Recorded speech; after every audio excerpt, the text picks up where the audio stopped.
You're having a medical emergency, but you're nowhere near an emergency room. In fact, you're thousands of feet up in the air on a plane, hoping that someone is on board to help. About an hour into a flight from Hawaii to Baltimore with a layover in LA, an announcement came over the speaker. Are there any physicians on board? No one answered. Then came a more panicked call for help.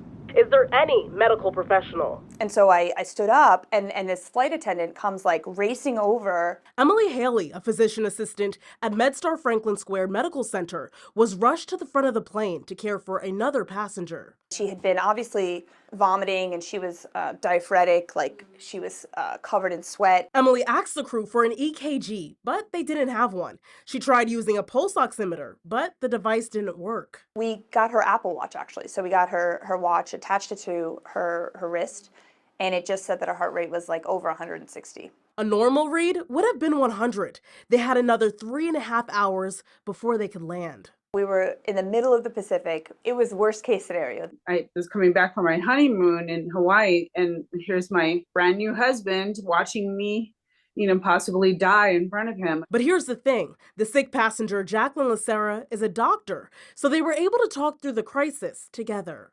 How are you? Good. It's good to see you from this I know, you too.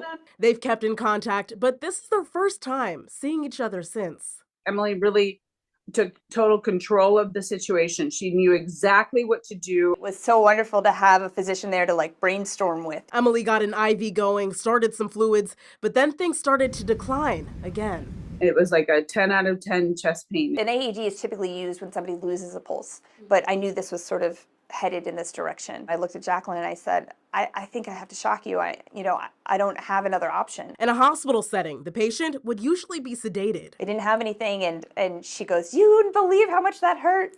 And I actually felt like this relief because she was alive and she was talking, and she, the fact that she was screaming was actually a great sign. They landed in LA and Jacqueline was rushed to the hospital. But the medical emergency got them both thinking that there's not enough resources on board flights. The average American doesn't think they're going to die from lack of help on the plane. Flight attendants aren't allowed to, administer any of the medications. So even if they're there, if there's no one to administer medications, if you need it, the medications are useless. The equipment is super important. The training of the personnel is super important. Jacqueline says she was once the doctor in a mid-flight emergency, but that flight had zero medical equipment on board. I ended up putting my ear on this man's chest to hear his heart. Yeah.